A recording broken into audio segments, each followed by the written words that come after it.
encontramos en cada uno de los casos. Entonces vamos a seguir con otro tipo de cambio, que son cambios en la integridad. Los cambios en la integridad ósea pueden ser a partir de lesiones agresivas o podemos mencionar como un cambio en la integridad ósea el ejemplo de las fracturas. Cuando hablamos de lesiones agresivas, nos vamos a referir a lesiones que generan una alteración en la trama ósea y pueden ser infecciones o neoplasias. Veamos.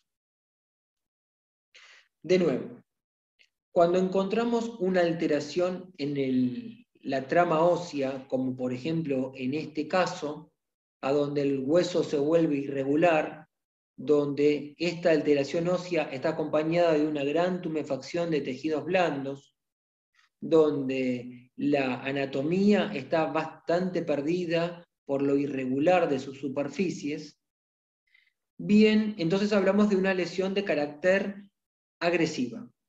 Ahora bien, esa lesión agresiva puede ser de esta naturaleza y también puede ser, como habíamos mencionado anteriormente, en un hueso largo en relación a un implante quirúrgico, que es esta estructura metálica que encontramos en la región de proyección medular de este hueso, a donde encontramos un engrosamiento del calibre del hueso, a donde encontramos toda esta reacción perióstica en empalizada.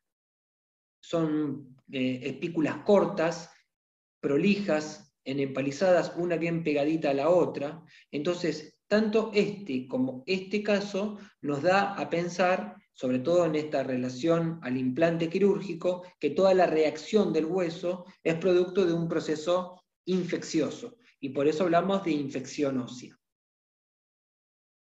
Ahora, otro cambio en la integridad del hueso es lo que un poco mencionábamos antes también, como este ejemplo. Acá, donde se encuentra la fecha, vamos a encontrarnos una lisis ósea, un defecto muy importante de continuidad del hueso, irregularidad de las lesiones, una gran tumefacción de tejidos blandos. Hay una transición entre el hueso normal y el hueso alterado bastante desdibujada, ¿sí? Las espículas, como en el otro caso, son muy largas, son irregulares, y hay muchos signos de lisis ósea. Estas lisis se llaman signo de lisis ósea, y esa lisis se organiza dentro de 3 patrones osteolíticos, ¿sí? Cuando hay cambios en la disminución de la radiopacidad ósea son cambios osteolíticos, y cuando hay cambios de producción ósea son cambios osteogénicos, ¿sí? Tanto en uno como en otro caso, con mayor o menor gravedad, a donde encontramos espículas irregulares, tumefacción de tejidos blandos, deformación, una transición entre la zona normal y patológica muy desdibujada. Hablamos de que estos signos óseos son característicos de lesiones óseas muy agresivas, y tomamos como primer diagnóstico diferencial las neoplasias, ¿sí?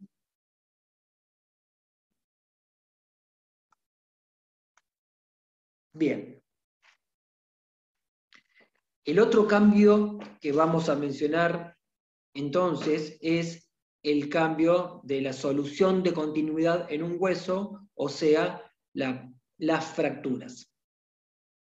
La pérdida de solución de continuidad en un hueso habla de que un hueso, como por ejemplo el fémur, en este caso, pierde la solución de continuidad y empiezan a haber presencias de líneas radiolúcidas, como en este caso, donde se habla de que ese hueso tiene una lesión de fractura. Las fracturas óseas se pueden clasificar de infinitas maneras. Es muy técnico la clasificación de las fracturas, pero básicamente nosotros tenemos que saber que desde el punto de vista del manejo clínico, la clasificación de las fracturas puede ser, en primer lugar, como en este caso, cuando se clasifica de acuerdo al número de fragmentos obtenidos a partir de esa fractura. Por ejemplo, en este caso, este fémur tiene un cabo proximal, que sería este grande, otro cabo distal de la fractura, que es lo que queda hacia abajo, y este tercer fragmento. Entonces, esta fractura la podríamos clasificar, si fuese por la entidad del número de fragmentos, en a tercer fragmento.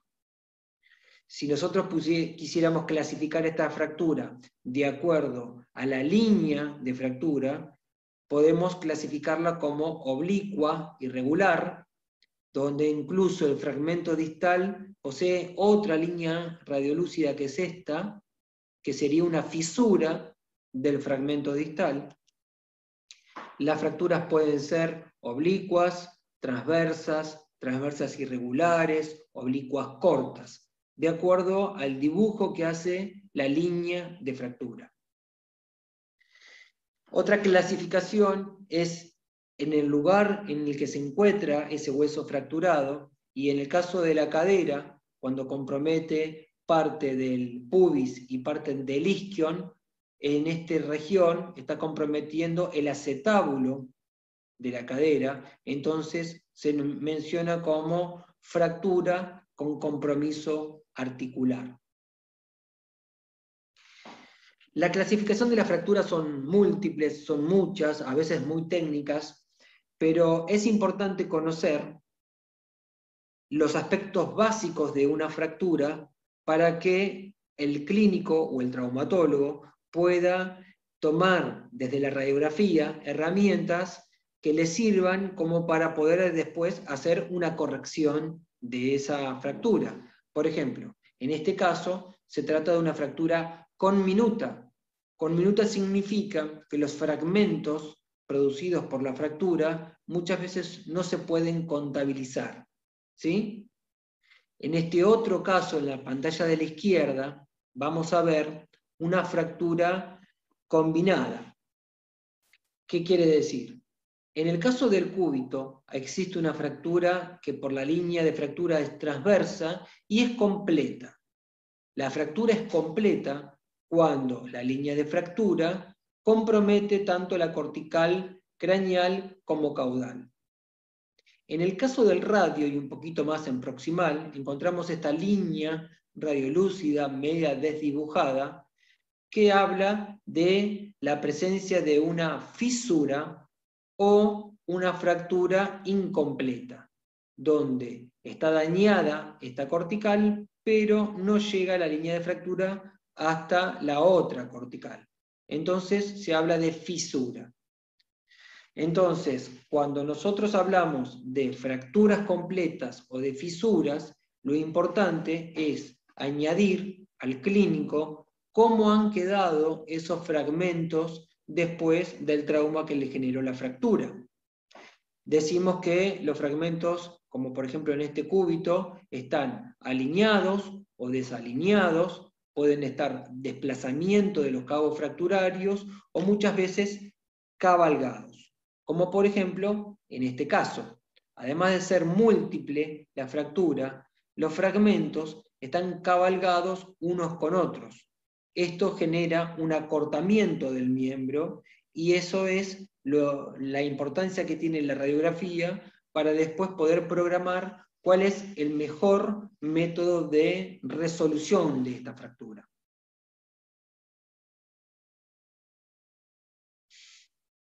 Siempre que tenemos que estudiar un miembro para la evaluación de una posible fractura, y un poquito volvemos al principio de la clase cuando solicitábamos un estudio radiológico, a donde decíamos que queríamos realizar, por ejemplo, en este caso, si tuviéramos que indicar la radiografía, queremos realizar una radiografía de la región de la pierna, de tibia y peroné, del miembro posterior izquierdo de este animalito, y nosotros tendríamos que poner en la indicación de la radiografía que sospechamos de un trauma porque el propietario nos relata que evidentemente ha recibido un trauma a su mascota, o un accidente automovilístico u otro tipo de trauma.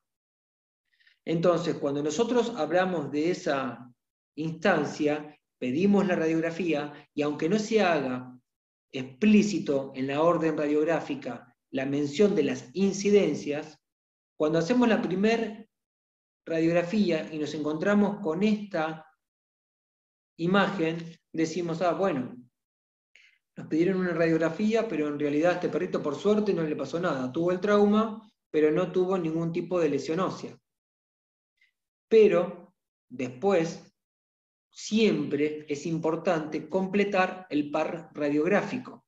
Siempre, siempre es importante que cuando hagamos un estudio de una región, hagamos el perfil y el frente. El par radiológico que llamamos habitualmente frente y perfil.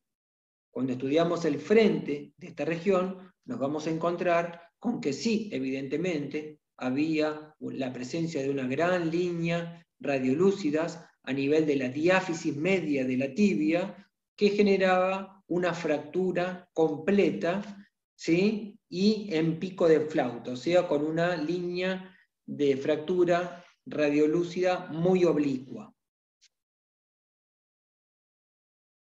Entonces, por eso la importancia de lo que denominamos par radiológico.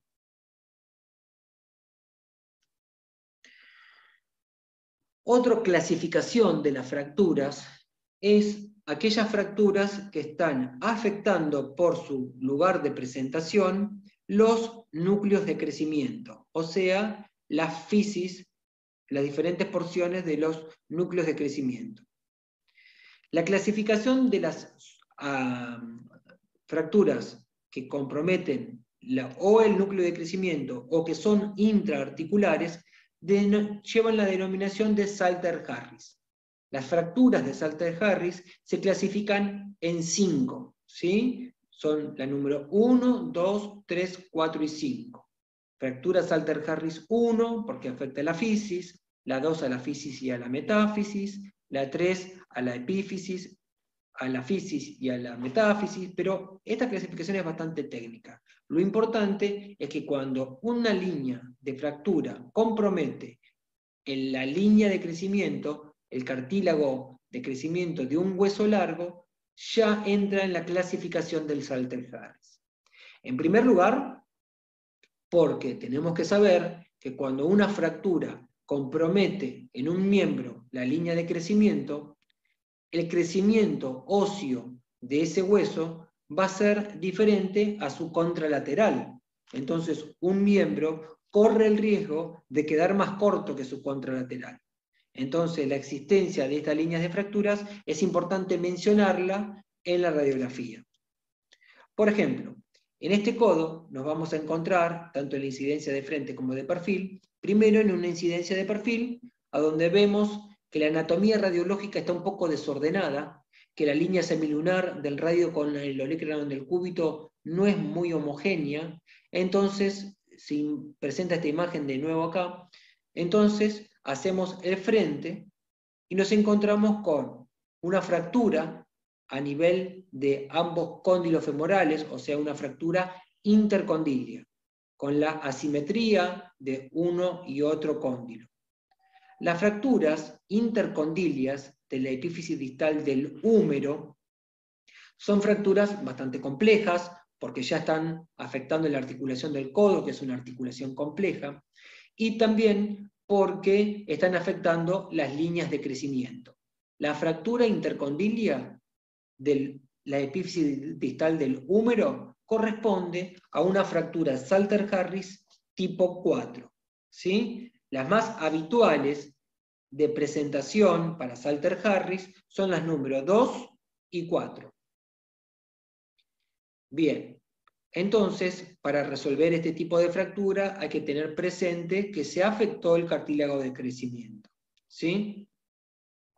Estas fracturas son muy habituales cuando los perros se tiran de una altura importante, se caen del techo, se tiran de una terraza, de un balcón, y por el impacto de los miembros anteriores, lo que se fractura en primera instancia es la articulación del codo y la región intercondilia del húmero. Bien, ahora vamos a mencionar cuáles son las posibles complicaciones de una fractura, ¿sí? Por ejemplo, cuando nos encontramos con que una fractura tiene un método de inmovilización determinado por el traumatólogo, se opera, se coloca en este caso un tutor externo, empieza a formar una reacción perióstica en relación a los tutores externos, empieza a haber una cierta formación de callo óseo, pero pasan 60 días y todavía no se ha terminado de consolidar el callo óseo, ya estamos hablando de una de las complicaciones de las fracturas que se denomina unión demorada.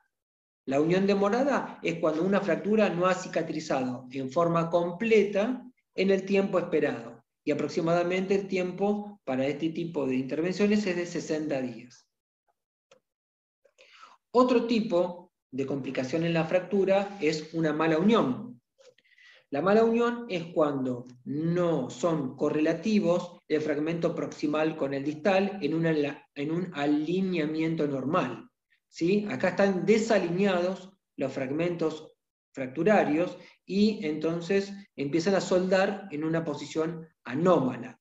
Esto es producto de una mala unión. Y por último, tenemos como una complicación de la fractura la no unión. ¿Sí? La no unión es cuando pasan más de 90 días y no hay evidencia de reparación ósea. Lo que se evidencia desde el punto de vista radiológico es cuando en el lugar a donde está la línea fracturaria, con esta línea esclerótica blanca, con esta esclerosis, se cierra el canal medular. Acá se sabe que es una complicación en donde ya no hay más irrigación intramedular, esto está cerrado, entonces no va a cicatrizar por un medio natural. Aquí hay que tomar medidas de otra índole, a veces tomar la decisión de hacer un injerto óseo u otra práctica que lleve a poder cicatrizar este hueso tan demorado, con no unión. Bien. Bueno, entonces para no demorarnos tanto y para que no se haga tan larga esta segunda parte de la clase, vamos a parar acá un ratito y en un ratito le damos terminación a la clase con la tercera parte. Gracias.